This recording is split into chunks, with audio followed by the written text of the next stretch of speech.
is a Pocket Watcher classic. Hey, Pocket Watchers, welcome to Pocket Watching with JT. I am certified financial planner Jason Thornton. That means I am a real financial advisor. I do not just play one on the internet. I am a financial advisor that specializes in tax and wealth planning for my clients, but on YouTube.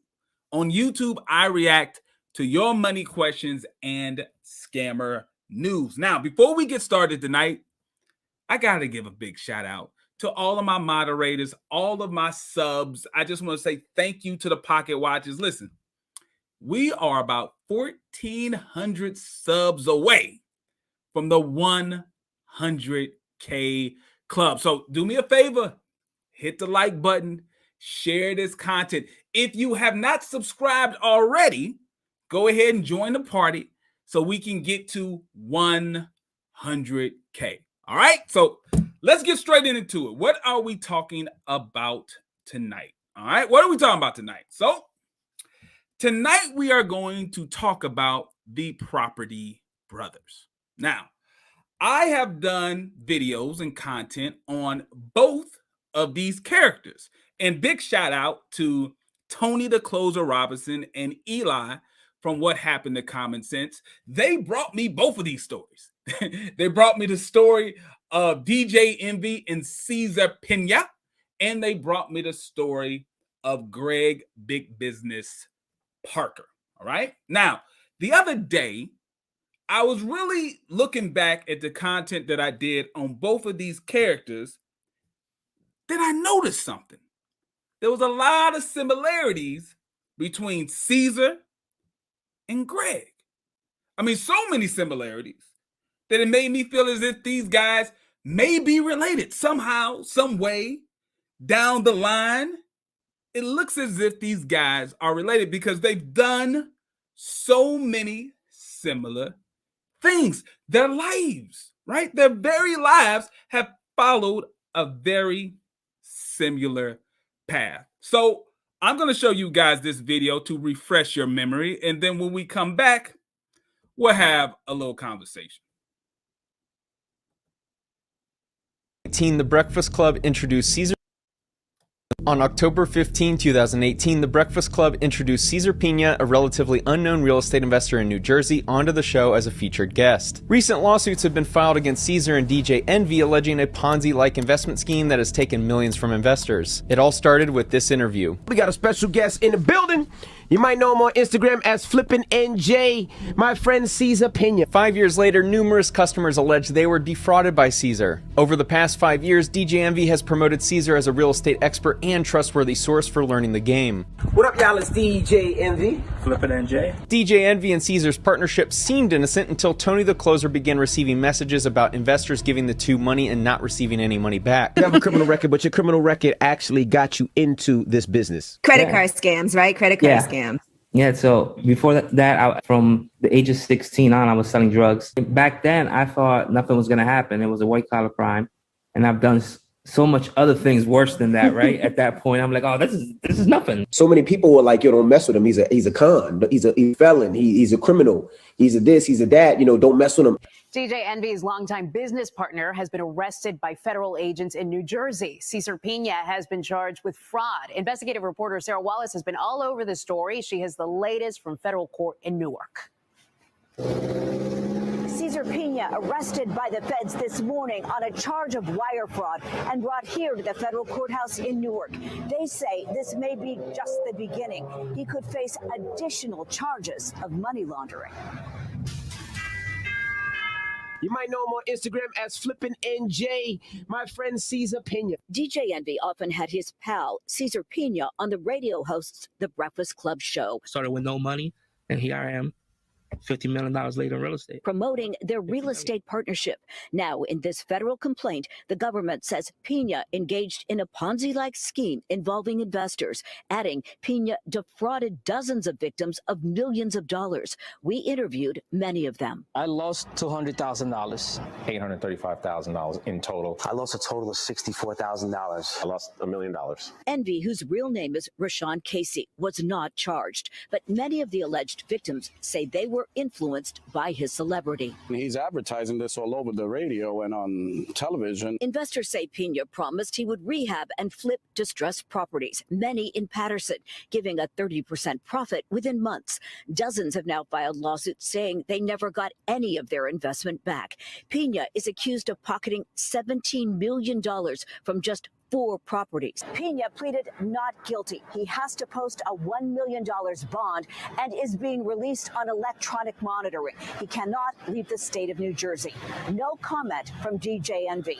An inside source tells us that the iHeartRadio offices were visited by the feds who took out electronic equipment as part of this investigation. From Newark, Sarah Wallace, News 4 New York. All right, so that was property brother number 1. Property brother number 1, Cesar Pina. Now, let me introduce you to property brother number 2. You saying you got exposed to hustling, so you know what I mean? When did you transition? What you mean, for as stop hustling, or when did I get into it? Well, I got into it in high school. Getting out of it. You know, my friends, you know, they was hustling, you know, in Jersey, and the things that they had access to, I would kind of sort of be able to get a better number, right? For say, you know what I mean? Yeah. But then the reality of it is like that went from, you know, weed is bulky, you know what I'm saying? Mm-hmm. That went from weed to selling cocaine, you know what I'm saying? Mm-hmm. And then from that to, you know, cracks, and then, you know, elevating in the game. Mm-hmm. I just wanted to do something different, and I knew that real estate was it, because all my old heads used to say, man, you better do something with that money, man. You better buy some properties. Mm-hmm. But they really didn't know what to do. Right. They knew that it was in real estate, but they didn't know how. Right. Who are we dealing with? Big Business. His name is Greg Parker, but he goes by the name of Big Business. Greg is a defendant in at least 5 lawsuits involving the RICO Act. The RICO enterprise used defendant Greg Parker's perceived status as a real estate mogul in a You Can Do It Too educational scheme that was in fact a front used to induce students into purchasing real estate properties from the RICO enterprise. Well, for starters, he told him that he was actually going to be doing basically a full service real estate transaction, meaning he would go find the property for him, he would do the construction work, and then he would do the property management on the back end. So people were basically getting like this hands-off approach to getting their very first investment property. But what they found out is that he sold them lemon properties and then never did the construction work. So people were getting photos and videos of properties that they were being told were being worked on, but the whole time those properties had never been touched. However, in reality, the RICO enterprise, after gaining the trust of its students, accepted sums of finance money for down payment on properties that either were non-existent or the RICO enterprise were not authorized to sell. The property is on a crazy looking block, and it's like literally like in the middle of like the construction. Like it's like everything is getting demoed over there. Like the property is just sitting there on a dusty block. And I'm like, nah. Immediately I call him. He not answering. The windows is not done. And it look like people been sleeping in like clothes, like straight garbage all inside. The building's getting ready to get condemned. Is this guy raising money through social media? Is he big in a certain community, or is he doing events? How is he raising money? Yeah, so a multitude of ways. Obviously, very huge Instagram following. He's been on some big TV shows like Love and Hip Hop. He's been endorsed by some big names like Wallow from the $1 Million Worth of Game podcast. And what he's done is he started creating live events where he would basically use that as his top of funnel. What you got coming up? I got a mastermind in Miami the 5th and 6th of February. They could check the link in my bio. One of the RICO cases involves a man named Raymond Schaefer who paid $300 to attend one of Greg's investment seminars. He brings people into these events. They sign up for a mentorship. Plaintiff Raymond Schaefer enrolled in a one-on-one program with defendant G. Parker Unlimited LLC for an initial fee of $3,500 the program.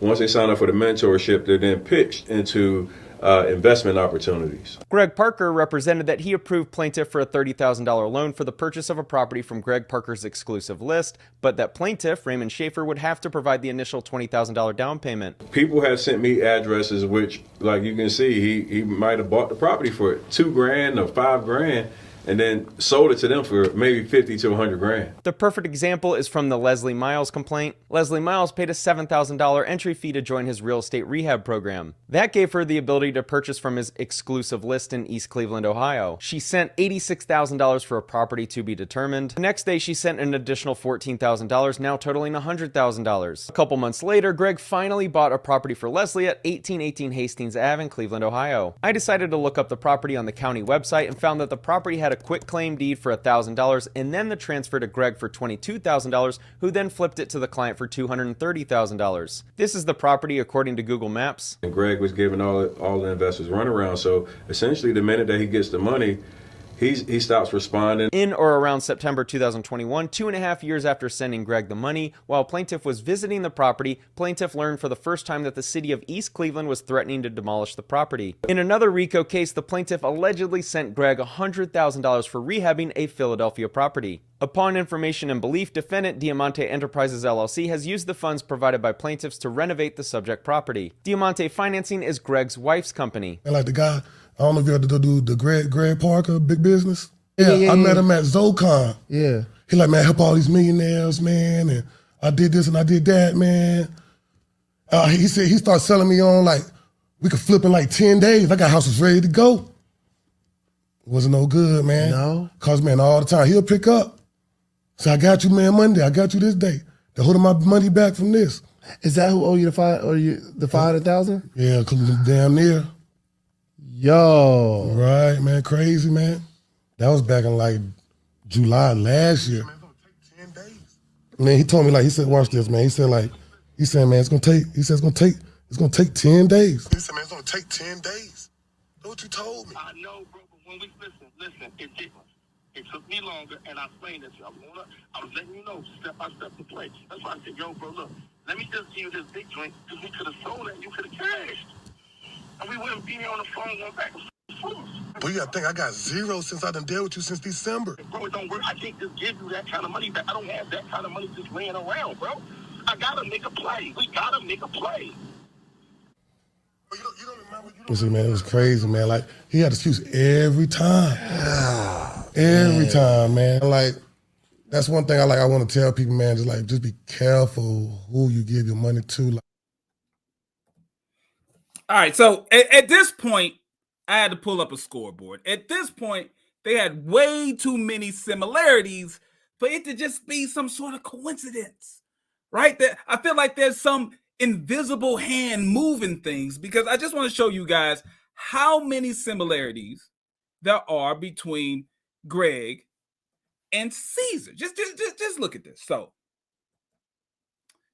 they're both from the New Jersey area.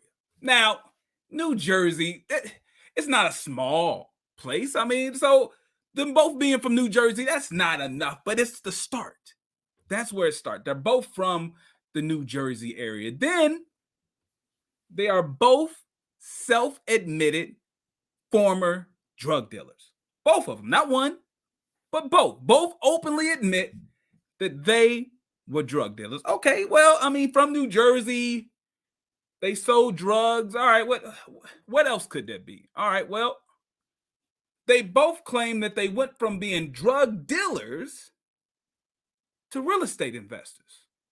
All right, well, now it's starting to come down a little bit. What else could there be? They both use social media influencers to tell their rag to riches story, right? They got on social media, big platforms, and they talked about how they started with $5,000 and they ended up with $50 million or some ridiculous number like that. And they were promoted by these platforms. All right, getting a little bit more interested now. They then used their status, big media, social media platforms, to promote cheap real estate seminars.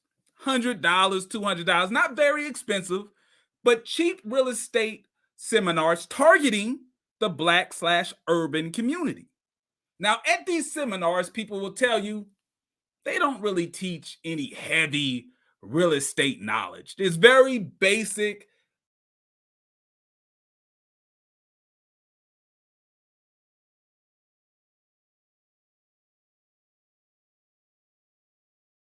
how to buy.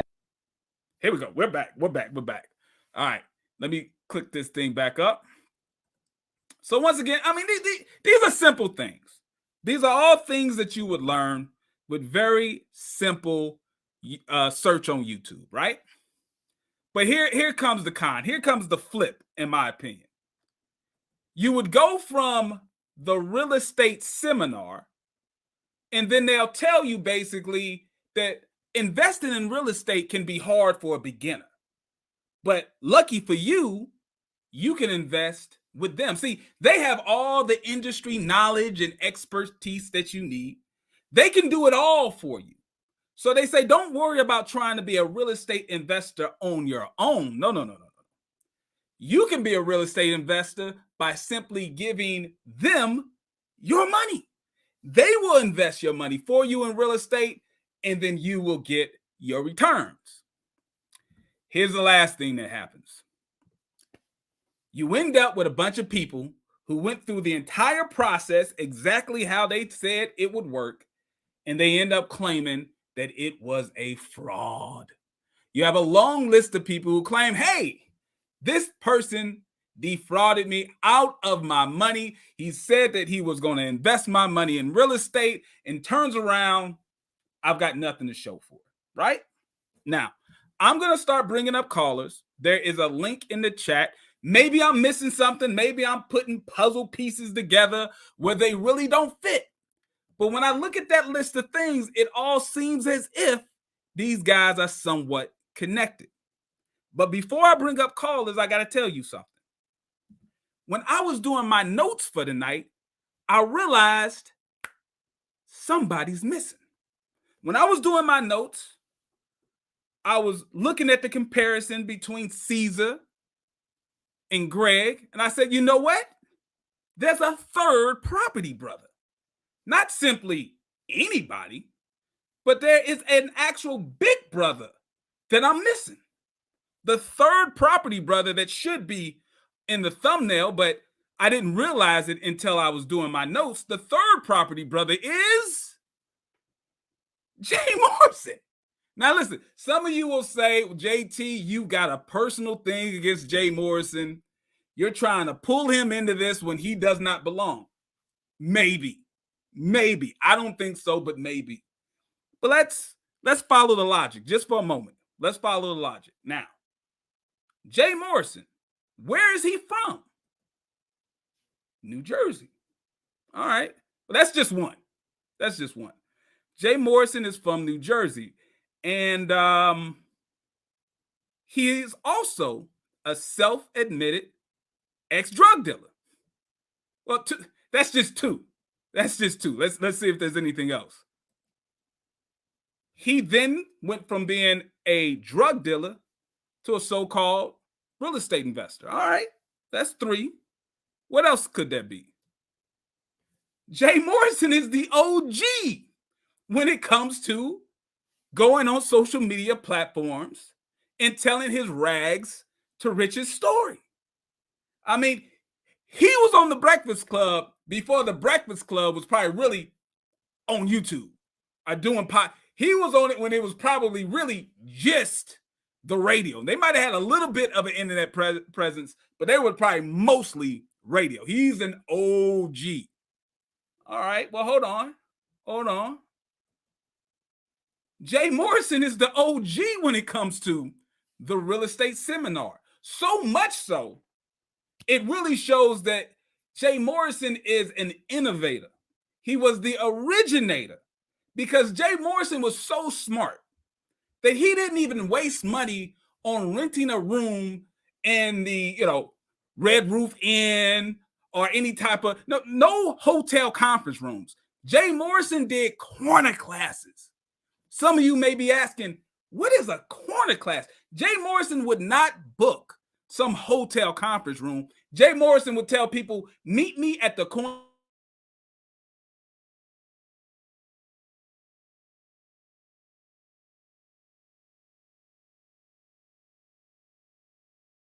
of Martin Luther King and Jay Morrison. Here we go.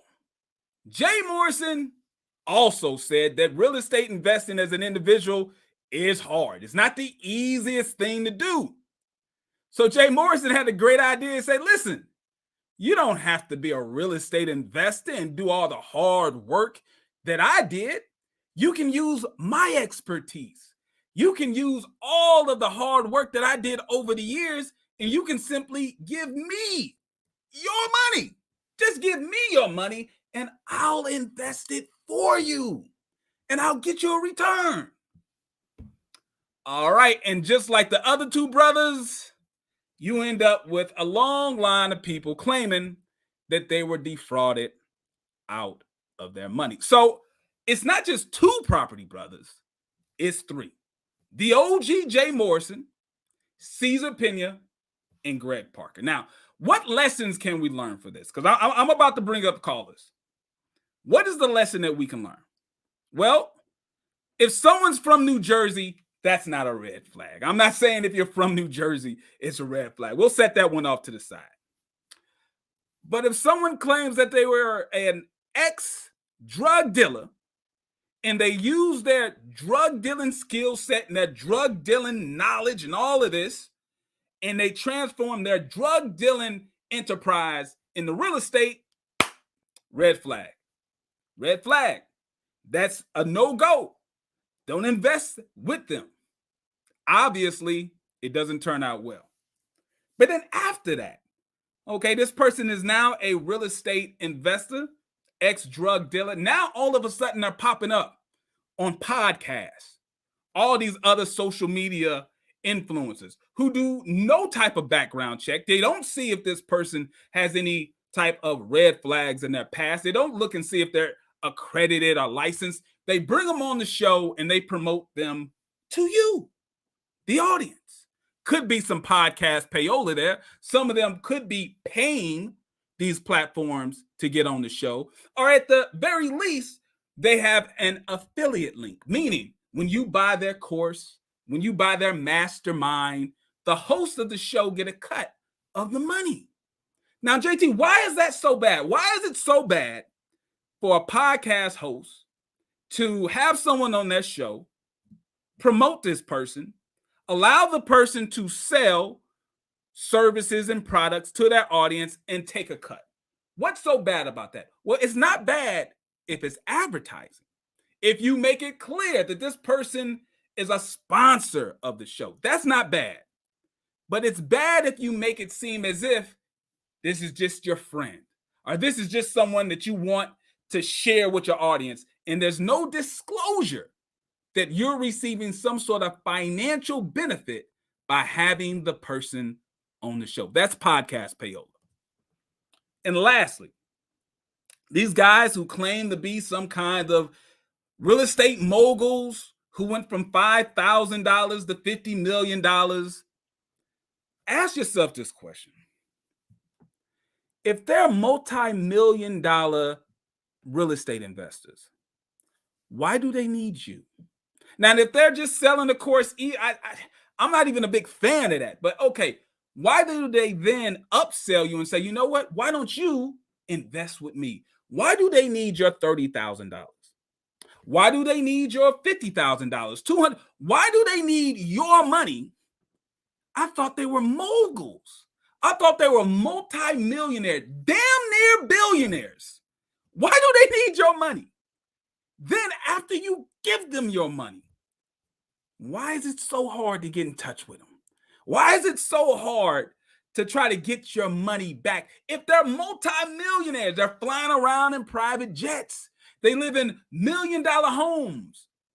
Why is it so hard to get your $20,000 back? Why does it feel like you're having to shake someone down when they're supposed to be the big dog mogul? Red flags all over the field. Stop. Get out of there. Stop handing your money off to people who are unqualified to be a bank teller. Just think for a second now.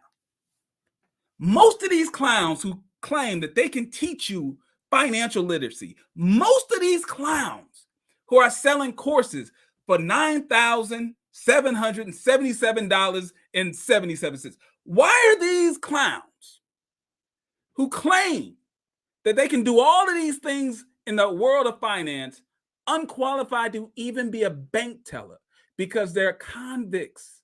They're criminals. They're people who you would never trust with your money in any other capacity. You have to understand when it's time to walk away from the table. You have to understand when it's time to say, you know what? Even though I have aspirations of being rich, I'm not going to allow my aspirations to make me broke because I'm getting scammed by a grifter. All right. All right. So here we go. I want to read these super chats and then I'm going to bring up the callers. I got some people in the back, so we're going to do this in order. So I just want to give a big shout out to all the supporters. Shout out to Philip. Thank you so much. One of the moderators. Thank you. Thank you. Shouts out to C Fuzz Love. I think that's how that's read. Thank you so much. I appreciate it. Shout outs to Lewis Luck. Thank you so much. Thank you. Says Envy said that Cesar learned real estate investing in prison. Do they have the Carlton sheets? VHS tapes. Listen, I'm really gonna hate the thugs and the street dudes right now. I know y'all gonna be upset with me because I'm a cornball. Listen, anytime anyone tells me that they learned something in prison, it always turns out to be the bootleg version of whatever it is. Listen, don't come for me because I got receipts. Don't come for me. I'm gonna say this one more time. Anytime someone tells me that they learned something in prison, it always turns out to be the bootleg version of whatever it is. Don't come for me. It's the truth. You can call in and maybe challenge, but I'm telling you, you better come with receipts because I know a lot of the stuff that they learn in prison is the bootleg version of whatever it is. But we'll have a conversation. Shouts out to Jay. Thank you so much. As I have a hard time trusting Tony the closer. He's right about Jay, Cesar, and Greg. But he doesn't seem genuine. His whole positioning is off, not to mention he's a criminal as well. I smell grift, JT. What about you? Listen, I have conversations with Tony probably at least once a week. And I talk to Tony. I have questions for Tony. Me and Tony go back and forth. We have conversations. I can tell you, he doesn't give me the scammer vibe like these other guys do. Tony's super ambitious. Tony has a strong sense of what his brand is, and he does not want anyone coming close to disrespecting what his brand is. Can he be rough? Absolutely. I think his brand is being rough. But scammer, I have not seen that yet. No one has brought me any documentation that shows that he is a scammer. Some say, well, JT, he sells a course. Selling a course isn't the scam. The scam is selling an overpriced course for very little value that you get out of the course. And within the course, you're teaching people how to do things that are fraud, right? We're talking about selling a course to someone, teaching them how to commit bank fraud. Selling a course, teaching people how to do things that could get you locked up. So that's how I look at it. If you're paying for a course that could be college tuition, like there's people out here who are selling masterminds and courses for $20,000, $30,000. To me, that is a scam. But but listen, my inbox is always open. You guys know that. The inbox is always open. Send me something and I'll review it. Let me see. We got Vita Warrior says, fast money is not it. Slow and steady wins the race every time. But people don't want to hear that. People want money right now. Jay again said, did Tulsa fund some of Cesar's properties? I hope not. I hope Jay, being the big brother that he is, Jay Morrison to me is the big property brother out of the group. I feel as if Jay should have been able to smell a rat. He should have recognized a lot of himself in Cesar or Greg, and he would have been smart enough not to invest in any of those projects. We got Low Main Laces says Cesar was selling those $1 houses off of California in downtown St. Louis for $250,000. If you're not from St. Louis, you don't know how funny this is. But yes, they sell $1 houses. Now, those $1 houses, understand, you can't be an investor and buy those $1 houses. You actually have to live in the house. So you buy it for $1, you got to rehab it, you got to live there for, I think, at least a year. And I'm telling you, those properties in that community, most people wasn't going for that. But yeah, Cesar was getting over on people. And apparently Greg Parker was too. I guess Tony is the devil we know, right? Listen, man. Tony, if it was not for Tony, I'll tell you this. If it was not for Tony, a lot of the stories that I've covered in the past, I wouldn't have got. He's provided me a lot of information on a lot of the stories that I got. So shout out to Tony. I appreciate that. We got Christopher Brown says, hey, I teach in prison. Stay real, bro. Listen, I'm happy that people are learning in prison. I'm happy. I'm a supporter of it. But listen, a lot of that prison knowledge, when it comes outside of prison, we recognize that most of it is a little off. It's the bootleg version. And lastly, Jay again said, JT, would you ever do business with Tony the Closer? Well, it depends on what you're talking about. So let me give you an insight with me. I have never done business with anyone in reality, other than probably my father. I have business deals with my father, but my father is like me, so it doesn't really count. I've had several offers to do partnerships with my practice, with my firm, right? A lot of accountants, a lot of financial advisors have come up to me and said, hey, let's join our firms together. Let's do a partnership. Here's the problem. I'm too much of a control freak to do business with anybody. I do things the way I want, when I want. I have a weird sense of values in the point where there's certain things I just don't want to do, regardless if it's legal. If it doesn't match up with the way I'm thinking, I don't do it. And there's no voting, right? There's no votes. This is not a democracy. I run a dictatorship. I do what I think I should be doing, period. So I would never do business with anyone. I can collab with somebody, but as far as business, I do business with no one because I'm too much of a control freak. That's just how I am. All right, so I'm gonna bring up these callers. Give me 1 second. I will bring up some callers. I will be right back.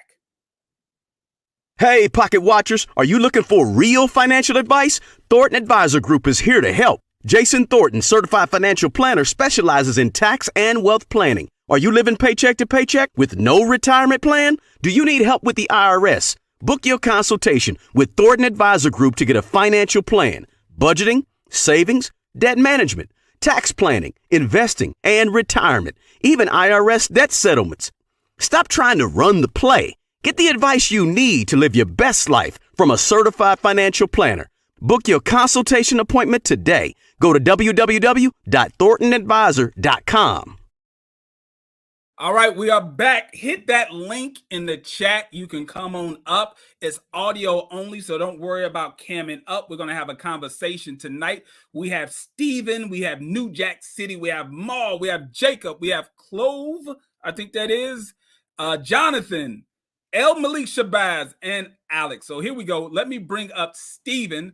Steven, you're live on the air with Pocket Watching with JT. What's going on? What's up, JT? How are you? I'm doing good. You sound a little far away from the phone. Make sure the phone is right up to your mouth. What do you think about the Property Brothers? Am I wrong? It seems like these guys are if they're not blood related, in my mind, they are related by mindset. They are related by the fact that they have the same traits. They're like long lost brothers, all three of them. Jay Morrison being the OG, then Cesar and Greg, because they ran the exact same play, in my opinion. It would be funny if they were in the exact same prison too. But I agree with you, man. They ran the same play. I mean, they did the same thing, which is ironically, but a lot of these people, they prey on people's they're wanting to be rich. That's what I realized on YouTube, man. There's a lot of these channels on how to get rich quick, how to get money quick, and they're preying on people who really want that American dream, but they don't want to work hard for it. You know, they want a quick fix because of, you know, the society that we live in. It's like a microwave society. We want things now, and we're only seeing everyone's like highlight reel nowadays. So it's crazy.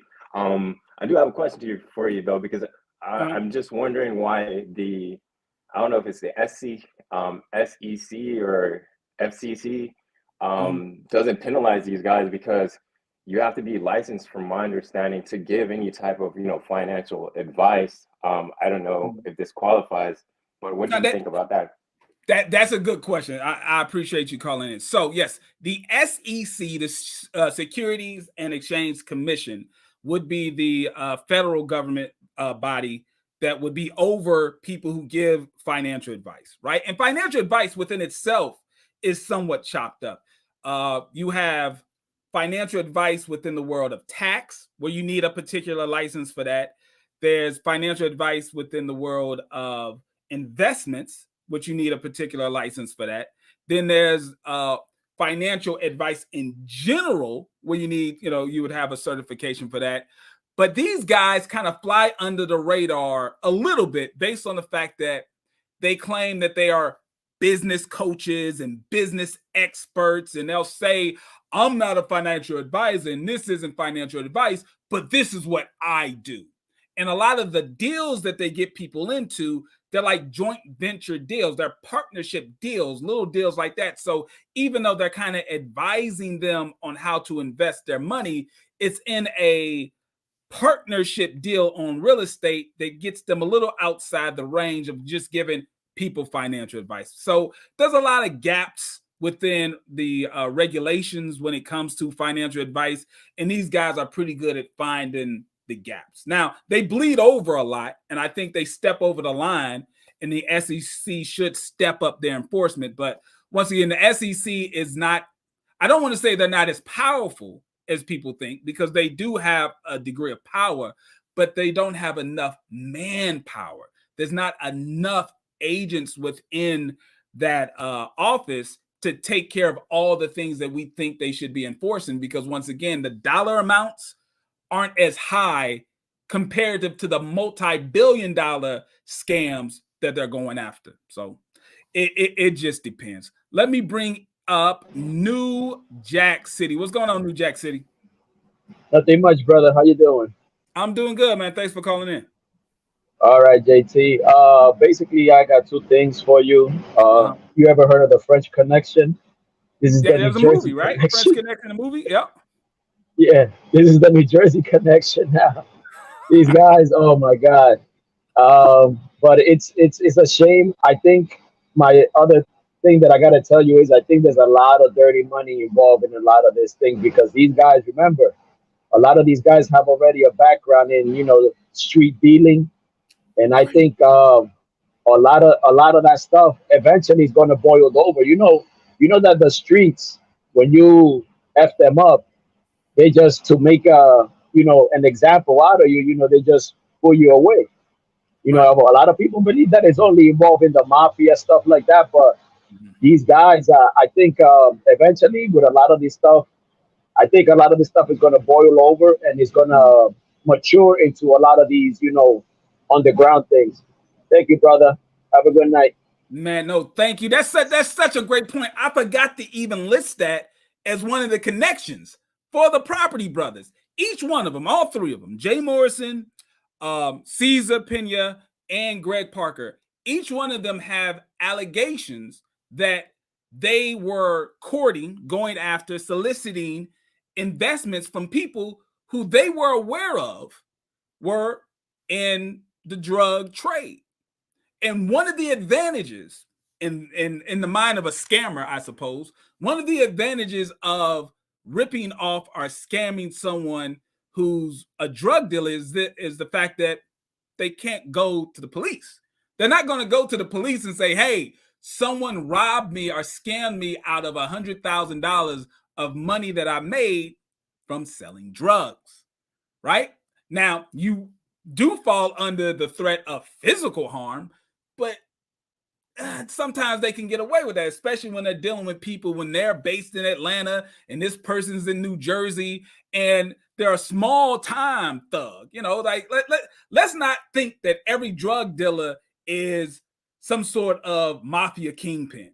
Like there's drug dealers, street level drug dealers who have $50,000, $100,000 that they want to wash, that they want to get clean. But these guys aren't connected to get a hit out on someone who's 1,000 miles away. They may be able to put a hit out on someone who's 2 blocks down the street. That's one thing. But, you know, if they're like 3 states away, they kind of take that one on the chin. But somebody across the street, they may get at them. So that's a good point. Great point. Great point. All right, let me bring up Jonathan. Jonathan, you are live on the air with Pocket Watching with JT. What's going on? JT, what's going on, my man? Great work, brother. I appreciate everything you do. Thank you. Thank you. What do you think about tonight's Property Brothers? Am I off? Or you off. The connection? You off. You off by one, though. Okay. You off by one. Who else? You forgot about your cease and desist, man. Rabu Gary. Stop it. Stop it. That's right. It's 4 of them. He's the OG. Now, I didn't know he was in real estate. Is he in Rabu Gary's in real estate? No, but the running the play, the taking the street money, the maneuvering, all of it. He from Jersey, ex-drug dealer, It's just a different angle, but it's the same deal. Okay. Everything. The second you said Rabu Gary's name, everything lined up. The one thing that wasn't hitting, I was so focused on real estate. I got you, but everything. He's from New Jersey. He made his way on social media platforms. He was on the Breakfast Club. I'm pretty sure he was on $1 million worth of game. Yeah, he's collecting investment money with his little investor group. Right. And a lot of people say that he gets in and out of different Ponzi schemes. Okay, the one thing is just the real estate. You take the real estate off here. Rabu Gary in that clip. The biggest play in Jersey for a long time, because I'm from Jersey. I'm from Newark. So like the biggest play in Jersey that for a long time was the pyramid schemes in the churches, where the people would say, listen, you got to get on my board. I got to get a certain amount of people to come in on my board. So then you would go get 10 family members and they would put $100 in, and then they would go get 10 other family members and they would build these boards, and you would get a cash out date. Oh, your cash out is October 1st. And then the next person's cash out is, so it was like a susu, like the West Indians did. Right. You know, so they was running that in the churches, big time in Jersey, to the point where they had, listen, it was so big that they had Newark police doing the security. For the scam. That's like the police officers who be doing security for the flea market where they're selling bootleg items. Like it just. Brother, listen, there was a church, and I'm not going to name names, but everybody that's from Newark or New York or New Jersey, they know there used to be cash outs on like Fridays or Thursdays at this one church where people were in these boards and they were $100,000 cash outs. Get out. If there's $100,000 cash out, imagine what the real pot was. The real pot is probably 10 to 20x because you don't. That's the whole point. You had to have 10. You had to have 10 lines. You had to have 10 lines. 50%. No, you had to have 10 lines to get a spot on the board. And then those 10 lines had to create 10 lines. And that next 10 lines had to create 10 lines. So by the time you get to the top of the board, you got 1,000 people under you. This is ridiculous, man. Bro, and so this is a Jersey, New York thing. Jay Morrison, don't forget to put your boy Rabu Gary on there. Rabu Gary. Yes, sir. That, you know what? It makes a lot of sense. Look, he just had the big birthday party, I think a year or so ago. It looks like the Players Ball. All of the guys were there. All of those guys were there at his birthday party. Stop. Well, it's retarded. And the thing is, it's poor people trying to get rich, and they see these guys riding through the neighborhood. They're flossing. They're throwing these big parties. That and everybody's watching them on the Breakfast Club, and that gives them validation. That gives them real clout. This is the same, like Tony was talking about. This is the same show that the president was on. I mean, the vice president was on. So the credibility is now, wait, I can mess with this dude because would he be interviewing the future vice president or the future president on the show? Right. That's a great point. So even square guys like yourself and me may have looked at it a little bit like, maybe. But, I'm too square. I live in the woods. I live on a 40-acre farm. I'm too square for that nonsense. I can't do it. I go outside and collect my eggs in the morning. I can't do it. But I love what you do, man. But when you said it well, you're wrong. I said, yeah, he's wrong. He's missing the Darth Vader of the whole gang. Yeah, he's selling digital real estate with NFTs. You see the NFTs that he was selling? The NFT play. Yeah, it's ridiculous. Listen, bro, I appreciate it. I got these other callers, but thanks for calling in. I appreciate you, man. Lord, Rabu Gary. Yeah, I forgot about him. All right, we got Alex. Let me bring Alex. And we got Before the Billions. I'm going to bring Before the Billions up here in a second. But we got Alex. Alex, you're live on the air. Oh, hold on. Let me get you here. There you go. Alex, you're live on the air. What's going on? JT, what's going on, man? I'm good, man. Thanks for calling. I had a few things. I don't know if did you get the did you see the chat I sent? No, I'm a probably circle back on the chat. Okay, copy. After I do the calls, I'm a circle back. What's going on? Something I noticed in all of this is people that's flying under the radar, I would say undetected, stealth mode, that's not getting any of the attention, is the women. Let's not forget about the women in these schemes, and the roles that they play. Ernestine, Push J, helped them, quote unquote, do the marketing, got paid hundreds of thousands of dollars with no, like you said, with no track record in marketing, branding, etc. And was complicit in that. Right. Nikki, same thing with Greg Parker. Right. Nikki was, hands-on with everything. Jenny, same thing with Cesar. And people seem not to talk about them for some reason, but these women, their hands just as dirty as the guys. And I'm just curious to hear your take on that, because I watch a lot of these women on social media, and they're moving like they know that they're not going to get any smoke. And I feel like cracking the women, it would be the easier way to get convictions on all of this, because they're going to break, they're going to fall. Yeah.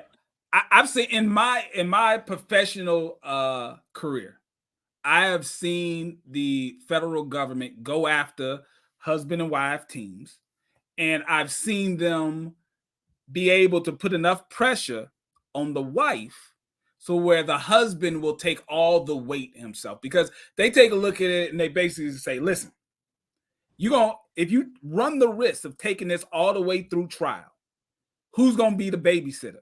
Who's going to be the new guardian? Because both of y'all going down. Both of y'all going to go down. Your kids are going to be calling someone else mommy. They're going to be calling someone else daddy. One of y'all take the weight. And most of the time, from my experience, the husband takes the weight 100%. They go ahead and they take the plea deal, and the mom stays out there. But they normally try to take as much money as possible. The mom's going to be out there broke, home foreclosed on, but at least they're out on the street. So yeah, that is a good point. We probably, in time will always tell, but we'll probably see some pressure come down on a lot of these grifters who are husband and wife teams. And we'll see the guy take the plea deal, get 5-10 years while the wife stays out of jail. But hopefully a lot of the money and the homes and the assets are, liquidated to try to pay back some other victims. But yeah, that's a good point. It's always a red flag to me when I do see husband and wife teams a lot. And I'm telling myself a little experience here. I'm the product of self-employed parents, right? I've never seen or witnessed my father nor my mother have a 9-to-5 job. Now, saying that, I still want to say most of you under the sound of my voice need to probably have a 9-to-5 job. Being self-employed is a particular skill set. I don't want to say it's harder than something else, but I will say it takes a particular skill set and a particular personality to be self-employed. One's not better than the other. But I'll say that growing up, my parents were partners, but they didn't work together, right? My father would go off and work. My mother would manage the home and manage real estate, because my father would always say this: if I worked all the time with your mother, what would we have to talk about when we got home? How was your day? You know how my day was. You was with me all day. What did you do? You know what I did. It's like my mom would say, I love when he gets out the house and go to work, because that means when he comes back home, we have something to talk about. We got something to do. You need to go away so I can miss you. If you're in your spouse's face all the time, I don't know how y'all do it. So to me, yeah, that's a red flag. But they need to go after the wives who are culpable, so that they could probably secure some convictions and hopefully some restitution for the victims. Let me bring up a longtime friend of the show, Before the Billions. What's going on, bro? Hey, JT, how are you doing this evening? I'm doing good, man. What you been up to? Nothing much, man. I just wanted to appreciate you for having me on. Shout out to you, JT, and also Eli and Tony for talking about this story. A lot of other people I've seen on your platform as well talking about this story, shedding light on this scam and other scams as well, helping out the community. So you asked a question, and I have a question for you. Okay. So your question was talking about what do I think about the Property Brothers, the people that you brought up in the thumbnail. And I do believe that they are related in the sense that the scheme is very similar. Right. A lot of people talk about generational wealth running the play, and it actually changed it to where it's almost a negative thing when you go on social media. A lot of people are, as soon as you heard running the play, well, now I know that you were trying to scam or something like that. Like, I'm a hustler. And, like a hustler, okay, I'm trying to get, money. I'm trying to work or something like that. I'm working hard. I'm a hard worker. But then when they say hustler, okay, now that might be a red flag. Yeah. But so my question is that I know the last time it came up here, and I was bringing up how we have in our community this over-reliance on promoting people who have checkered past or have been to prison or been to jail. And you told me that you believe in second chances. Yep. And I completely understand your thought process on it as well. But my question is that if you believe in second chances, but then the red flag for, let's say, Cesar in this case is that he was a felon, he went to prison and stuff like that. Should that deter us from letting them handle our money? Oh, that's a great question. And then let me just say for me, I would much rather prefer to give my money or have you or maybe Orlando or somebody who is certified to be able to handle people's money in investments and in taxes. Yeah. Listen, Before the Billions, I appreciate you, bro. Thank you for calling in. That's a great question. I'm about to answer it. All right, that's a great question. So to be clear, yes, Pocket Watching with JT, Jason Thornton, certified financial planner. I believe in second chances. I do not believe that if a person makes bad decisions in their life that leads them to jail, prison, being convicted of a crime, I do not believe that this person now should be thrown out from society. They have no use in society.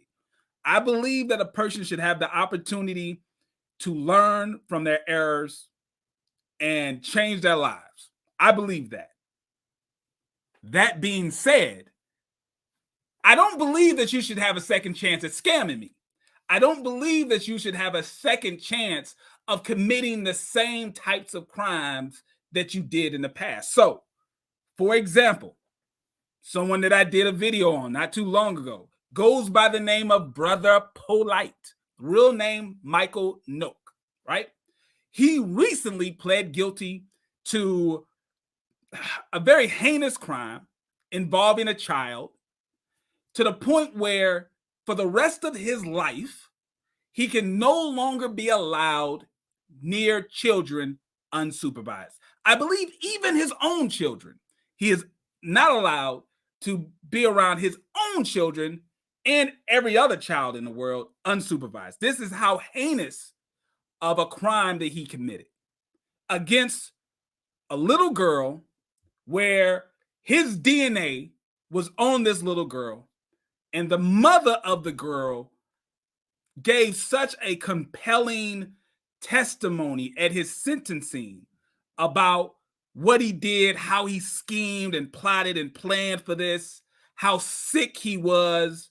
He has to take, I think, therapy classes for someone who is a sexual offender or something like that. Like, this is what Brother Polite, Michael Noak, has to do. Now, I believe he's sentenced for like 7 or 10 years. Then even after he gets out of jail, he's going to be on probation for another 10 or 7 years. And if he commits another crime, he may have to do the full sentence, which would be something like 30 plus years or something like that. Now, when he comes out of prison, I believe he should have an opportunity to live. I believe he should have an opportunity to get a job and work and earn money and be in society. But do I think he should run a daycare? No. Do I think he should be a babysitter? No. Do I think he should be around any child for the rest of his life? No. In fact, I believe he is not allowed to be employed in any type of capacity where he wears a uniform. Why? Because the uniform provides a certain level of authority, and that level of authority could allow him to get access to children in a way that the government does not want him to have. So he's not even allowed to have a job as a security guard, because that uniform may give him access to commit a similar crime than he did before. All right, let me tie it all together now. No, if someone is a former drug dealer, if someone is a person who committed some sort of fraud in the past or anything like that, they will not be allowed to, even like I said, be a bank teller. They should not be around money. Should they cut your hair and be a barber? Yeah, probably. Should they be a tow truck driver? Should they be a carpenter? There's so many other things in life they can do. But to handle your money, absolutely not. They should not get a second chance at that. I do not believe that. If you make that mistake, if you make that error, there are consequences for your actions. I don't care how reformed you say you are. No one should trust you with their money. Point blank, period. All right, let me bring up to the stage. We got El Malik Shabazz. You are live on the air. What's going on? Yeah, JT, can you hear me? Yes, sir. Go right ahead. I'm not clear. Yeah, I enjoy the show, brother. I love your Oh, work. thank you.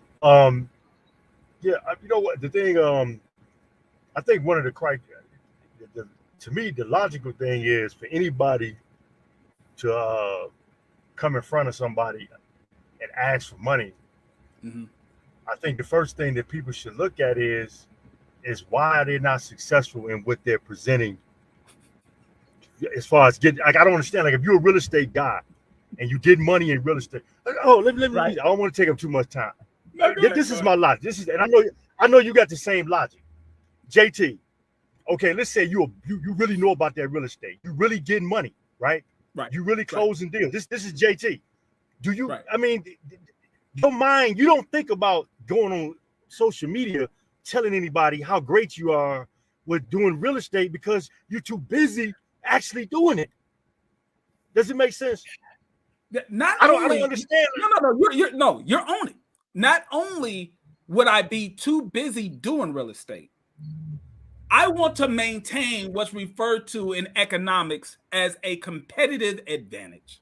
right? Exactly. Many of you probably didn't take Econ 101 in college, but in Econ class, they teach about how you can determine what your competitive advantage is in the marketplace, what you do better than your competition. They teach us to focus on what you do better in your competition so you can maximize your profit margin.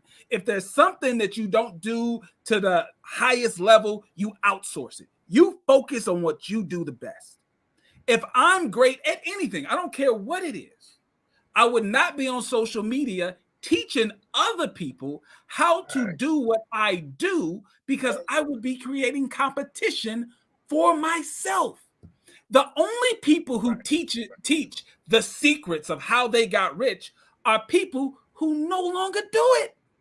When they no longer do it, it's okay to create clones of themselves because they're out of the marketplace. And most of the time, the reason why they teach you how they got rich is because it probably doesn't even apply anymore. The rules of the game, of the industry may have changed in such a way where that's not even that much of a competitive advantage anymore. So yes, whenever I see someone online claiming, listen, I'm going to make you rich, I'm going to give you the secrets of how you can do this the same way I did it, and it made me a multimillionaire, I'm like, why would you create competition for yourself? No real businessman creates competition for themselves. Real businessmen, the cutthroats, they try to take over their competition. They try to monopolize as much as possible. They don't create competition. So yeah, bro, that's a great point. That is a huge red flag. Most people won't understand what we're talking about because most people, they don't get it. They don't understand that business is a contact sport. Business is trying to beat your competition as much as possible. It's not, hey, everybody, you can get some and you can get some. We don't do that in the real business world. All right, hey, we got Debt-Free Dad in the building. Let me bring up Debt-Free Dad. If you guys watch, I believe, my last video about the PPP loan scammers in Broward County, Florida Sheriff's Department, Debt-Free Dad was in that video with me. We did a collab. So y'all go check out that video. What's going on, Debt-Free Dad? What's going on, brother? I'm doing good, man. What do you think about the Property Brothers? Am I off? Am I reaching? Or is there some sort of connection? Nah, I don't think you're reaching. I think the scheme definitely is consistent. You know what I mean? It's the same really pattern that's going on. One of the things I wanted to touch bases on is I jumped in a little late, but when you were talking about the spouses, and I was like, oh, let me shed some light on how that goes. I've been in this situation thousands of times. Doing an investigation, you find some wrongdoing. Most times when there's real quick, explain to people what you do or what you did for a living, because they might not understand your point of view. Okay, I'm an attorney. I've been an attorney for about 14 years now. Criminal defense, prosecution, investigations, and my area of expertise is white collar crimes, government programs. So I represented the Ponzi schemes. I threw bank CEOs in prison, all of that good stuff. And so, but typically what happens is you look at target A, so they probably looking at one of these individuals, and during the course of that investigation, there's always a look or inquiry into the spouse if the spouse has some type of exposure. Most times it'll be through bank records or some type of communications. But typically, if an indictment comes out and it targets spouse A and not spouse B, most times that means that everything is set in stone. It means that, there's probably no exposure there, because if there was, it's always best to have both of those indictments come simultaneously because it puts them under an immense amount of pressure. So that's typically how it works when it comes to spouses. If there is something there, they normally drop those indictments simultaneously because one, that's more capital they're going to have to get rid of. They're going to probably want the same lawyer, but a conflict is going to be there. So that's two separate lawyers. It just makes it a lot more stressful, but that's normally how you would see it. Nice. Now, What would happen when you would put that pressure on both spouses? What normally would be the outcome? Would one turn on the other? Would they talk to each other and do a deal and say, okay, I'm going to take the weight and you go? Like, how would that work out in the cases that you handle?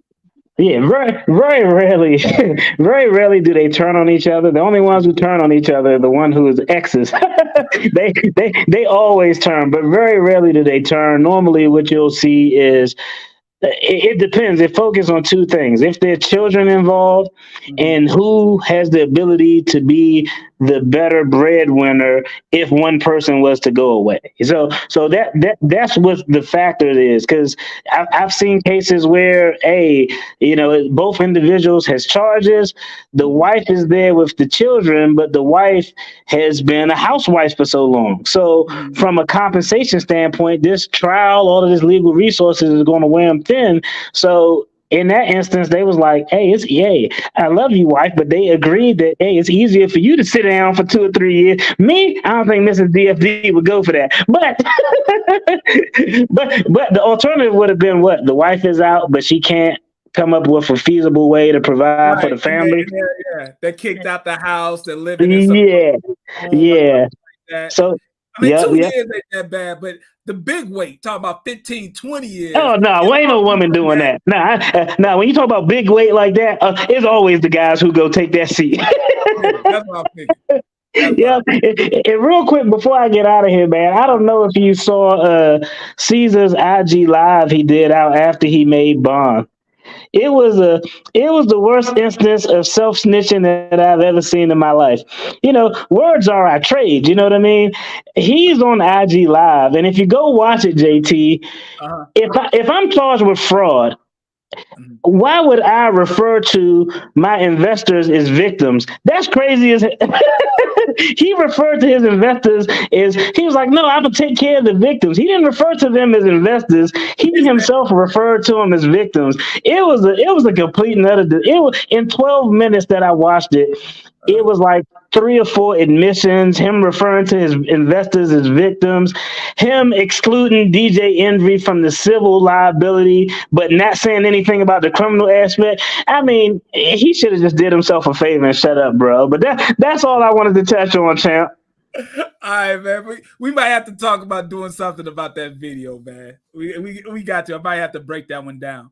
All right, we got Lynn, we got Jacoby, we got Jacob. So let me bring up Lynn.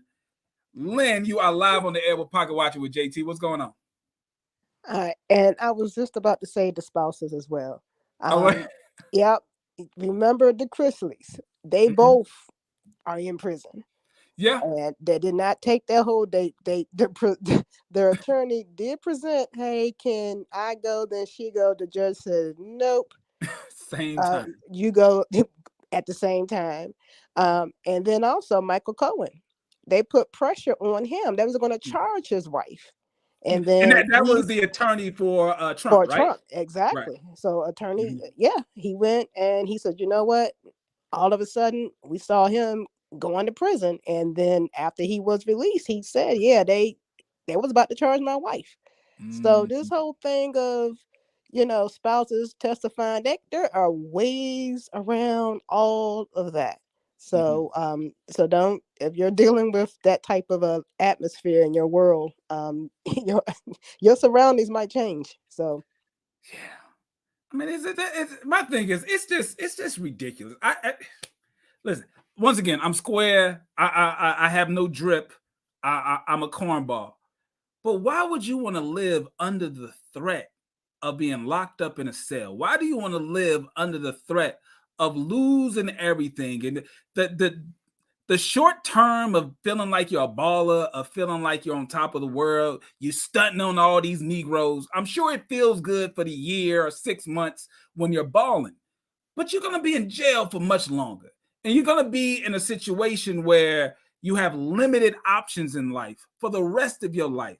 I'd rather work a 9-to-5 job, right? I'd rather work a 9-to-5 job. I'm gonna get on my soapbox and then I'm gonna finish these calls real quick because a concept came to my mind, and I say this all the time. Most street dudes think that they're tough. And now I know I'm gonna get a blowback for all street dudes are gonna be in my comments of this video calling me corny. But listen, just sit back and listen to what I'm saying. Most street dudes believe that you are tough because you are in a violent environment. You somehow survived in a violent environment, and you're making a way for yourself. You're getting money outside of the legal system. You think you're tough. But in reality, street dudes are the weakest people in society. The weakest. Give me a second to kind of explain what I'm saying. It's easy to break the law. It's hard to be a man who has a family and he works as a janitor and he works 2 jobs and he's working like 16-hour day. Like, that's hard. You know what's easy? Selling drugs is easy. You want to know why I know it's easy? Because children do it. A child can sell drugs because a lot of you so-called hard street dudes, you put kids in the line of violence. You put kids in a situation where they could be hurt or go to jail because they're juvenile, they're not gonna hit him hard, so I'm gonna have the kids on the street selling and I'm gonna be a couple of steps back and the kid will get it. Like, that's how easy it is to break the law. That's how easy it is to be a street dude. Children do it, right? That's weak. What's hard is knowing that you're in a system that's unfair and work through it anyway. Knowing that, yeah, I could make money scamming, but I'm going to work an honest job, and against all odds, I'm still going to succeed. The weakest people in society are criminals. The strongest are the people who recognize this is not a fair race, but I'm still going to run it. And I'm going to try to make it easier for the people behind me. That's hard. That's tough. But hey, y'all going to kill me in the comments anyway, so bring it. I want to hear it.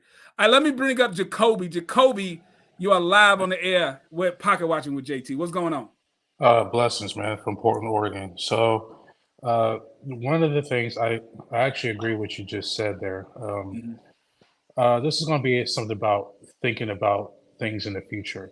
You know what's more powerful than a credit score is your reputation. If you don't have reputation, right, you don't have, you can't do business.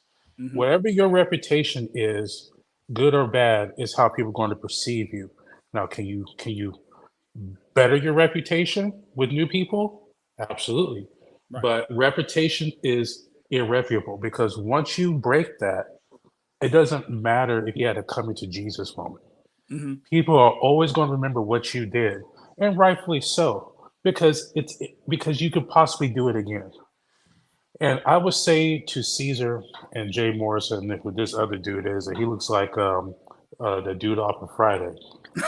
I'm sorry, but may he rest in power. He's lucky he didn't come across a cartel. And I say that because I watch a lot of YouTube about CNG cartels, those cartels down there. He's lucky he didn't come across a cartel and did him crazy, because they like to boil boil them in acid and do all types of crazy stuff for people who get over on people. But you do it to people who are squares. You do it to people who are making an honest living, because you know they don't have that type of mentality. But what if they could? What if they did? You see, you have to look at, somebody could do something to me. Right. The best thing to do is don't do people dirty. We live in a system of information now. We have access to a phone now. Before then, we were on Netscape. We had dial-up internet. Now people can just find you. You know what I'm saying? You don't think Tony Close don't want to roll up in a white van, smoking a cigar, and just kidnapping, and putting his scheme out, just bitch slapping folks around? But he ain't gonna do that. But he could. He could. I can see it in his face. He wants to. And then you give him a narration. Hey, pocket watchers. This is what happens when we listen. The funniest thing is, and I'm not going to talk about a personal conversation that I had with Tony too deep, but I've had a personal conversation with Tony when he was upset like that, where he wanted to see people. So it's possible it can be done, but a rational person, and like you said, these guys are lucky that they dealt with people who had calmer heads, who weren't like just crazy violent, because the type of money that they played with, the type of money that they scammed out Yeah. of everyday people. Most definitely. Yeah, they could have lost their life easily. Super easy. Yeah, oh yeah, and it doesn't mean that they're off the hook because see the thing he playing, and look, if you look back at the videos, I can obviously tell it was a scam. Look at the hey, this DJ Envy, Flippin' NJ. I'm looking like this don't look right. I'm like, who is falling for this? Yeah, He looks gay. He looks gang goofy. Flippin' NJ always he Flippin' NJ. Yeah. It, like he'd like look away as like he looked like a child that was caught with their hand in the cookie jar. Yeah. He looked guilty. He don't dress the part. He don't articulate what he's doing. And then I was finding videos that they took these folks out to these properties. Yeah, you just put the foundation down and that's it. Okay, listen. Before you even dig up a foundation, you have to get permission from the city. Permits. And a blueprint. You have to have a blueprint before you can go to the city. And the city has to say, oh, this is good, this is good, this is good. Then they have to go out to inspect it. So where was all that? I'm just saying. They didn't I'm mention not that in the corner classes. I don't think they talked about the permits and all that during the corner classes. Yeah, permits cost more money than before you even start breaking ground. So, you know, and it looked like some drug stuff was going up in there. I don't know. I can't confirm that, but Listen, if you go and check out the Star report, he has more information than me, right? Yeah. And from the connections that he's talking about, obviously he shared a post on his community tab about the DEA's involvement in this case. And I'm under the belief that a lot of drug money was being laundered through this scheme with DJ Envy and Cesar Pina and Greg Parker, in my estimation. A lot of drug money was being laundered, and there's going to be more information that's coming. I really do believe we're going to see a whole lot more info coming. Yeah, and I'll say the last thing here. They probably put most of that money into Bitcoin, so you might want to check for that too. So, no, I'm dead serious. I mean, it is still one of the most stable coins, and that's probably what they were doing. They're probably funneling some of that money to that too, so they might want to check that too. And then if they're doing drug money, that means they had been going through the cartels, man. And if they fuck up that money, their life in danger, man. So we're gonna see. So I appreciate you calling in, my brother. Thank you so much. Let me read some of these super chats, and I'm gonna get back to the callers. We got Nove Gaming. I think I'm saying that's it right. It says, JT, you're a YouTuber now. Let's get that set up right. Listen, I still don't feel like a YouTuber, and I know I sound dumb saying that. I'm this close to 100,000 subscribers. I am a corny financial advisor. I come on here to answer your money questions, to laugh at scammer news. I don't really feel like a YouTuber, but I know there's some stuff that I need to do to up my game, to up the production, to get the lighting together. And all. Listen, I eventually I'm going to get there. But for right now, you got to deal with me struggle streaming and having some fun, because honestly, I do this in my free time because I enjoy it. The second this feels like a job, I'm probably not going to do it. I can't do it. Hey, let me bring up one of our moderators, longtime supporter of Pocket Watching with JT. We got Jacob. Jacob, what's going on, man? Can you hear me? Yes, sir. Loud and clear. By the way, you saw that WNBC did an article about DJ Envy's indictments on those on YouTube right at their arrest. Yeah, I think I read that one. Yes, I saw that. Yeah, some of it, he's saying that they were partners. Pina and Envy. Of course, they always listen, man. And thank you, Jay. This is going to be a ridiculous case in my point of view. Yes, they were partners. If they're partners, they made money together.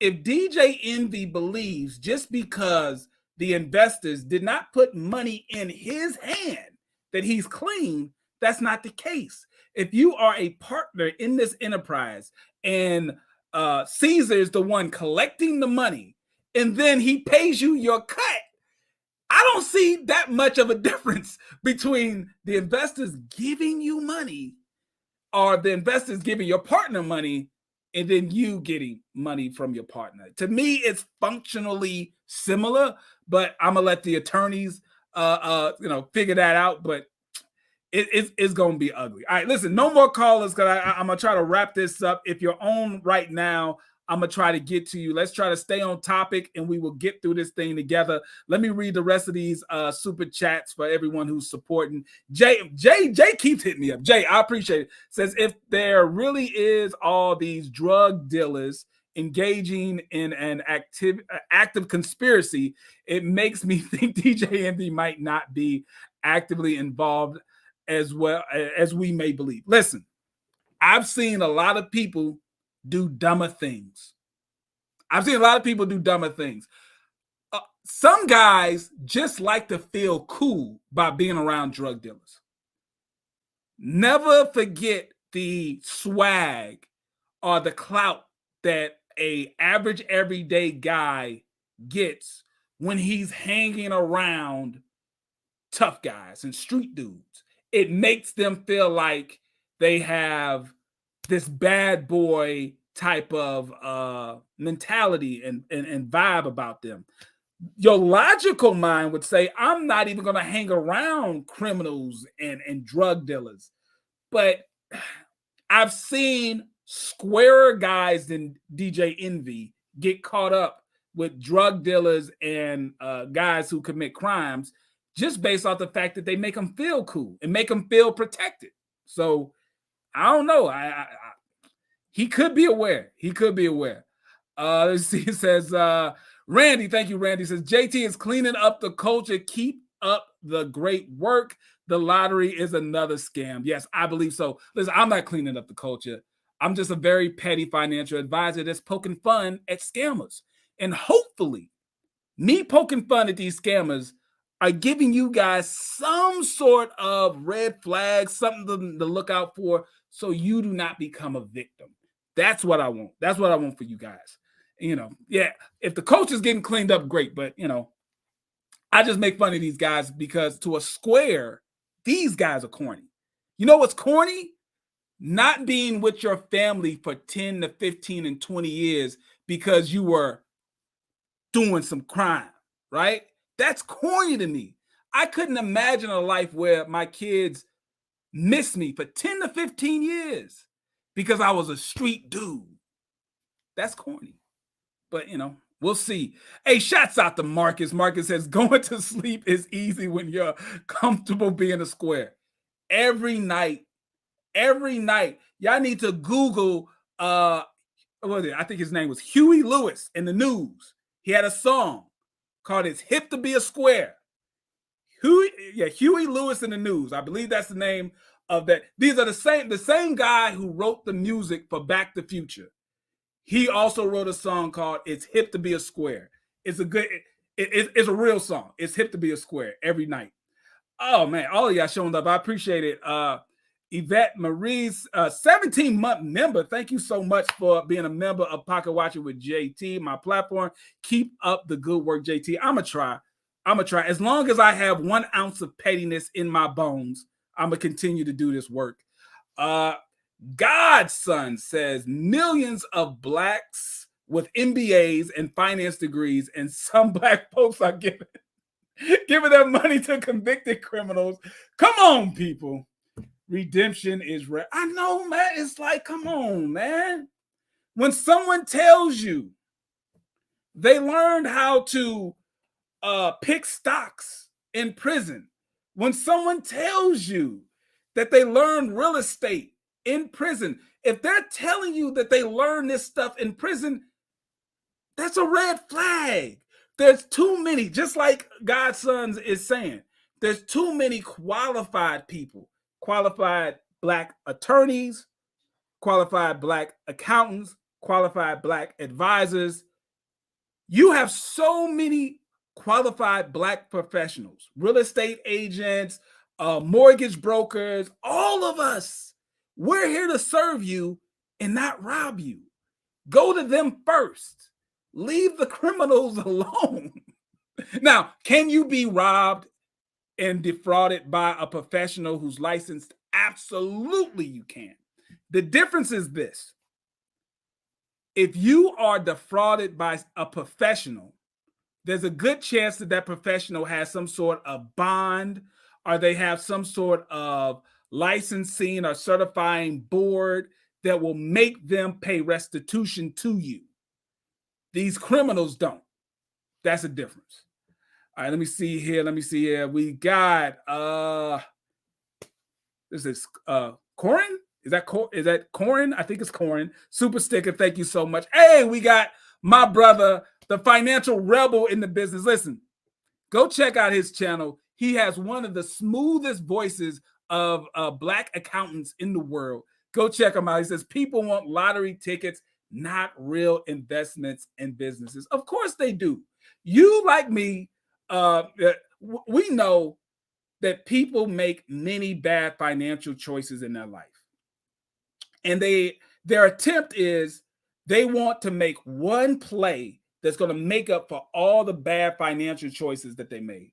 It doesn't matter that they're 48 years old, they have $10,000 to their name, they're a few years away from retiring. They want to make one play with that $10,000 that's going to make up for the past 48 years where they did not properly prepare for retirement. And if that means that they have to give their money to some grifter, that's what they're going to do, because they want one thing to make up for hundreds of thousands of bad choices in their life. And it always turns out to be a grift or a scam.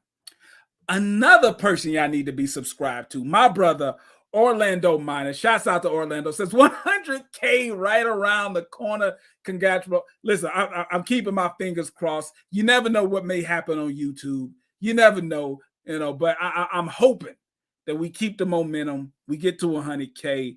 I appreciate it. Me and Orlando have done so many collabs that I honestly, bro, this 100K, like you get some credit for this 100K too, because we've done so many collabs and we have a planned collab in the future here on my channel. And if you go to his channel, we did a collab recently on his channel. Go check that out, Orlando Miner. Shouts out to the Warrior again. I appreciate it. Shouts out to Bam. Thank you so much. I appreciate it. And shouts out to A2 Grub. Thank you so much.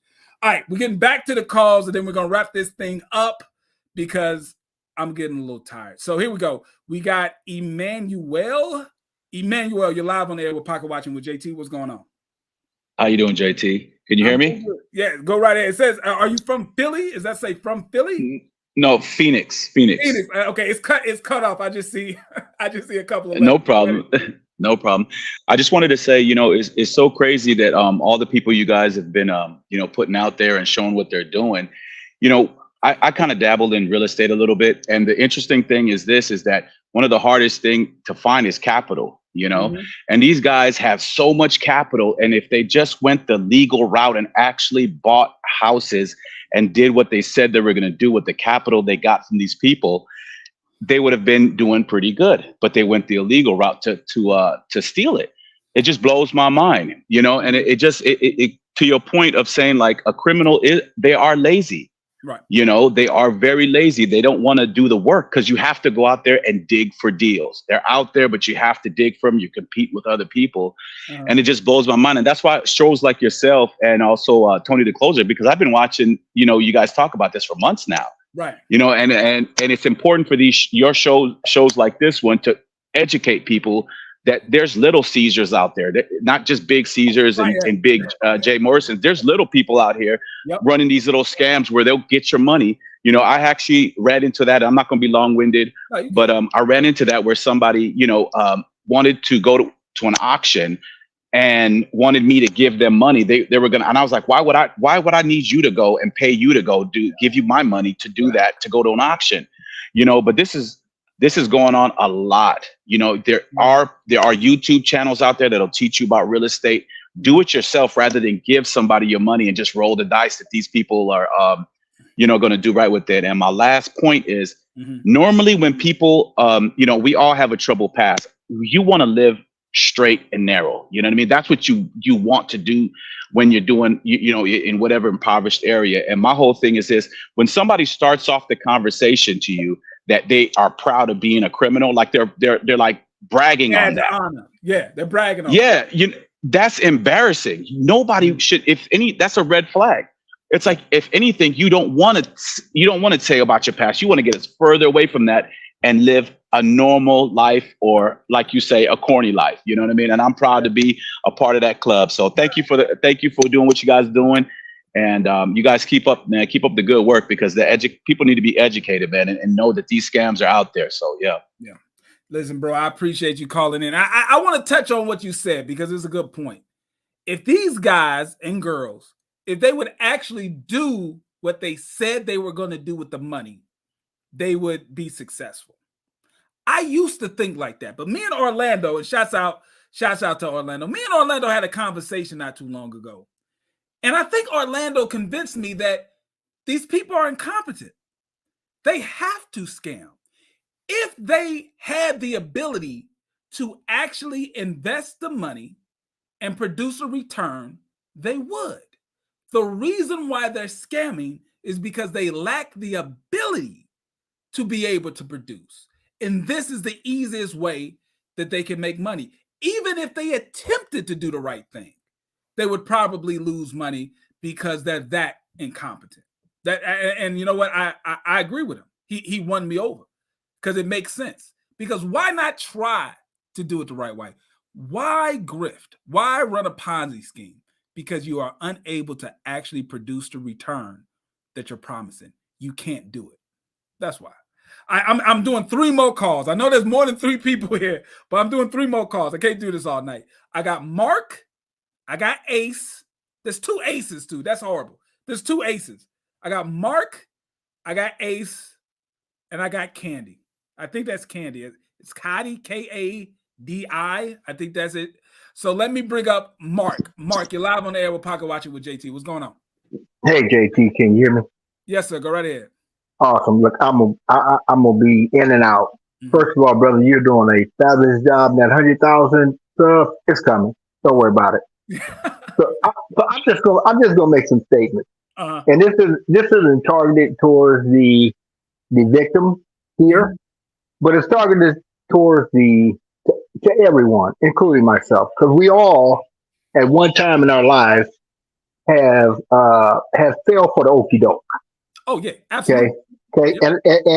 And we all have a sense that God gave us that told us, this doesn't really sound right.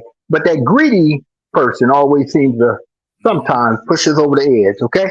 So we'll take it to the Bible real quick. The Bible says a fool and his money will soon be parted. Okay.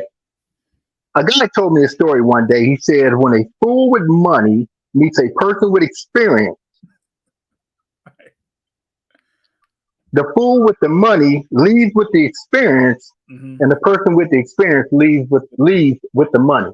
Every time. Who in the heck in their right mind would give a quarter to any of these clowns online, let alone tens of thousands of dollars? We're not talking about $500. We're not talking about 1,000.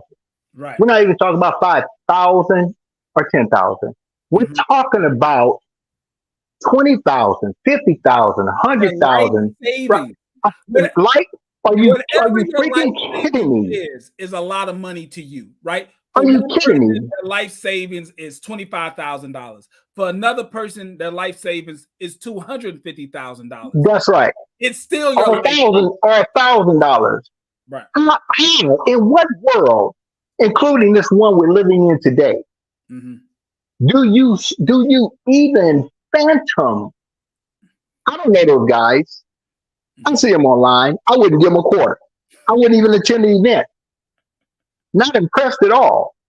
I don't care about DJ MD status of a DJ and all of that fame.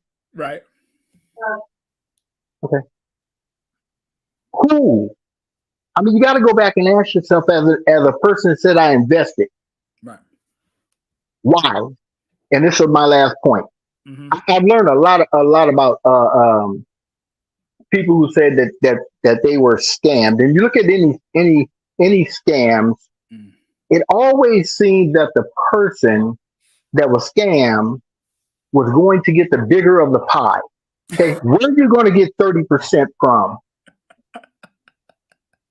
Where? So in 3 months, in like three in 3 months. Yeah. So if it sounds too good to be true, most likely it is. But this was not sounding too good to be true. This was flat out just. I'm gonna keep that one to myself. I gotta go. I don't get it. Thank you, brother. No, thank you. No, it's a great point. It's a great point. So let me touch the last one first. So, okay, the 30% thing, right? Once again, this is coming from a standpoint of not being financially literate. You don't understand how much 30% is over 3 to 4 months. When you annualize a 30% return for 4 months, that comes out to be about 120% for the year. Okay, let's think about this. Some of the greatest asset managers, investment guys in the world, they are looked at as financial gods if they're able to bring in 15% a year. A god, right? 20%. He's amazing. 120% for the year is unrealistic. Now, compound that with the fact of why are they coming to you?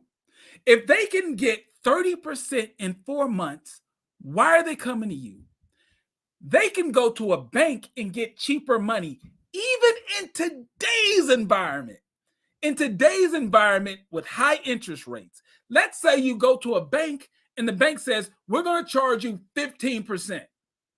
Okay, that's still better than paying out an investor 30%. Just think for a second, like R. Kelly, use your common sense, right? Why would they give you such a huge return when they could borrow money from banks, credit unions, hard money?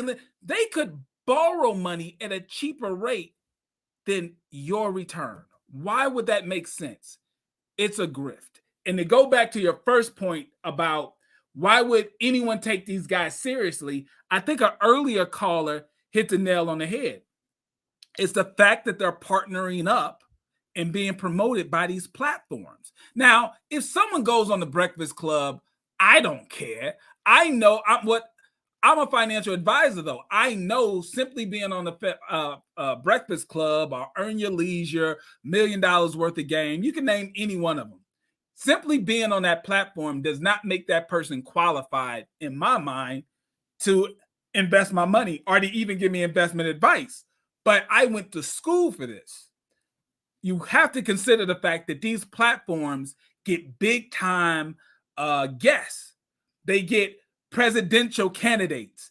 They get big time, like Fortune 500 CEOs. They get big people on that platform. So one day you have Joe Biden. The next day you have Rabu Gary. And a person who's somewhat naive will say to themselves, well, the same platform who was talking to Joe Biden, now they're talking to 19 Keys. Well, 19 Keys must be a great investment advisor. 19 Keys must know how to help me make money. That's how they think. And that's the reason why they go on these platforms. You know, that's my opinion. All right, let me get Ace. Ace, you are live on the air with Pocket Watching with JT. What's going on?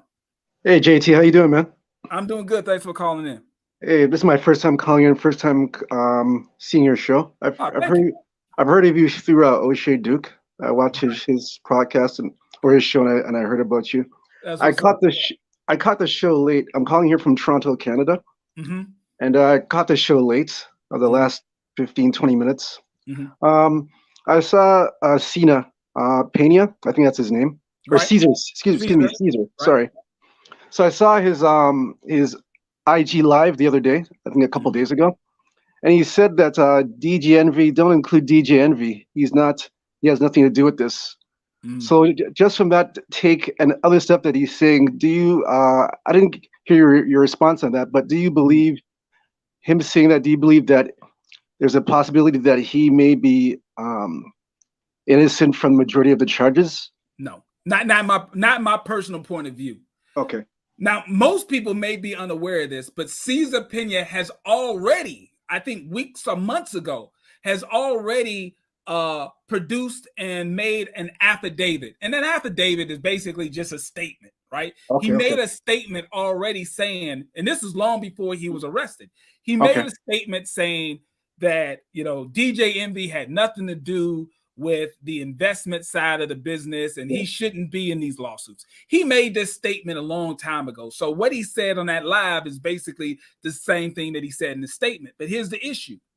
An affidavit is only as credible as the person making it.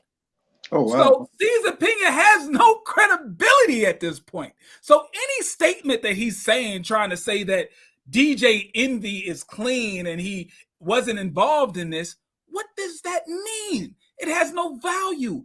He's the guy who is presented as a fraudster, as a scammer. He's not the one that's going to be able to say, well, on my good honor and on my reputation as being a great businessman, I attest that DJ Envy is a good guy. Like, it doesn't mean anything. I hear you. It basically doesn't hold any weight. I understand. I got you. Yeah. Absolutely not. And also a little, and thanks for calling in. Also a little bit of self-serving, because DJ Envy has already been reported that he's cooperating with the feds. So maybe he's trying to show his hand to DJ Envy and saying, listen, man, I'm trying to keep you off the hook. So maybe not tell the feds everything about what I was doing. So it's a little self-serving at the same time. So nobody believes what Cesar has to say. Who, come on. At this point, Cesar has no credibility. So it doesn't matter if he says that DJ Envy is clean. All right, I got Kadi. I know I'm saying your name wrong. Kadi. You are live on the air with Pocket Watching with JT. What's going on? Hey, JT, can you hear me? Yes, ma'am. Go right ahead. It's Katie. Okay. Katie. I'm a numbers guy. Not a Go right ahead. Guy. All right. So I caught the live when you were doing calls, so I'm gonna go back. Actually, I was watching an old video and I saw you were live, so I missed the whole thing. I found you last week and I have been cackling. But I noticed like a thread with a lot of like the hot tech mumbo jumbo. They all claim to be this super conscious, conscious people, truly conscious people are not fast talkers. They're not trying to sell you on things. They're not trying to hurry up and come here in this room with me, pay this, this behind this paywall, and I'll give you all the knowledge that you need to be a millionaire. And to do that's not what being conscious. When you're conscious, you are thinking, you are analyzing. And so they know what they're doing. They're targeting the people who want the quick payday and they want to get on the train and let's go. A lot of these people I've never heard of, so I'm glad I found you. And that's the thread.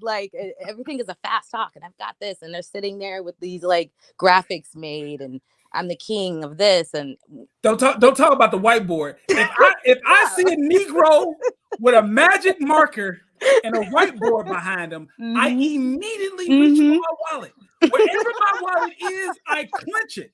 Because that whiteboard and that black magic marker is coming out, and at the end of that presentation, they want that money. That's what's going to happen. Yeah, that's what it is.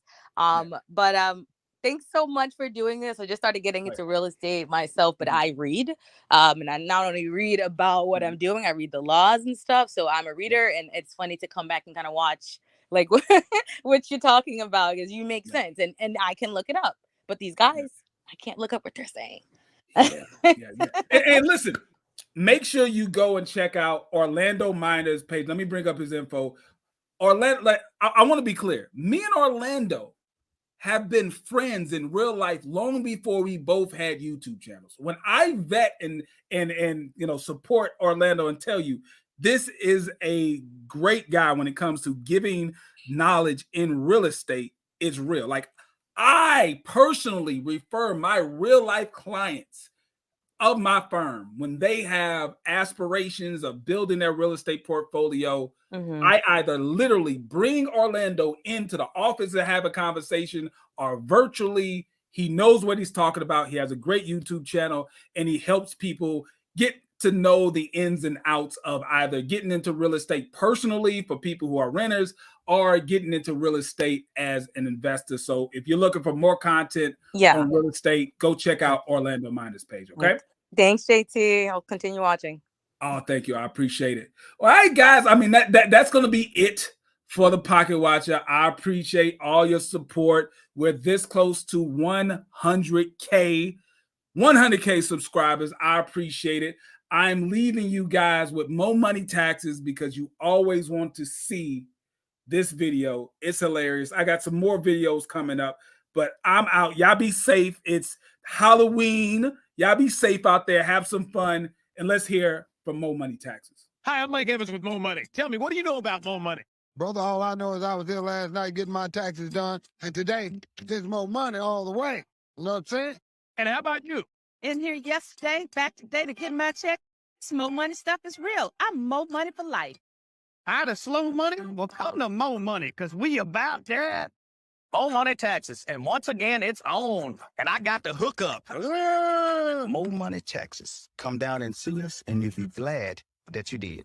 At Mo Money Taxes, you're more than just another number. This year, we're offering our 30-second refunds to go along with our next day refunds. Come down and see us, and you'll be glad that you did. Continuing saga of Mo Money Taxes. Norfolk police are investigating the tax preparer, and they have alerted the IRS about customers' complaints. Where's my check? That's the question all of these people want answered. The IRS is basically verifying to us that our money is here in their bank account. Friday, crowds gathered at Mo Money Taxes in Norfolk. On Granby Street, owner Mario Brady told us he printed 50 checks and 30 did not clear. The banks have refused to cash their checks, saying that there is fake. I mean, that is unacceptable. Federal agents raided the headquarters of Mo Money Taxes in Tennessee this morning. You may remember 10 on Your Side traveled to Memphis for local Mo Money customers who claimed they didn't receive their refund. We continue to follow another developing story. New tonight, tensions continue to run high as customers wait for their tax returns that they say we're not getting from Mo Money Taxes. You can see the level of anger just a few hours ago at this Norfolk location off Brambleton. Angry customers who say they were promised refund checks and didn't get them broke windows, and police were called to break up the angry crowd. That's just ridiculous. Marcus Eves, a former customer who says he filed his taxes with Mo Money in 2007, is worried about what we recently uncovered behind this Mo Money Tax Services location on Elvis Presley. This is wrong for, files to be out here. This is people's personal information that anybody could have come by and gotten. Investigators are now looking into the discovery of thousands of documents thrown into 3 dumpsters behind the facility. Shortly after authorities arrived on scene and put up crime scene tape, so did Marky Granberry with Mo Money Taxes. Normally, we would have all files shredded and shredded or whatever, but we don't throw files in the garbage can. I asked him what happened and why the documents were not shredded. Our lease was up on this operation, so I assume the landlord went inside of the location and for whatever reason he decided to throw the files in a dumpster.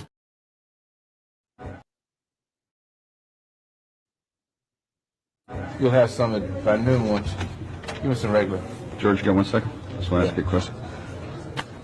We're just doing a tax collecting overdue bills for the city. You notice the number of councilmen haven't paid their water or sewer bills yet. Cash flow problem. Is that why you haven't paid yours? I didn't know it wasn't paid, but it's been about a year since you paid a water or sewer bill.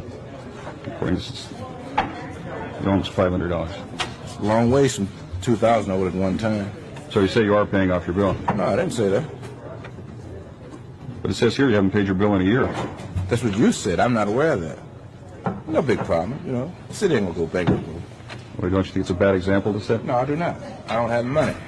You don't have money to pay a $400 water bill? I do not have the money, okay? Did you hear me? Well, in a time of austerity, don't you think it's... How much you owe? We owe $440. I do not have the money. You say you don't have money to pay your bill. Did you hear me? But your water's still on, though, isn't it? Yeah. Well, don't you think your water should be turned off if you're not paying your bill? No, it should not be.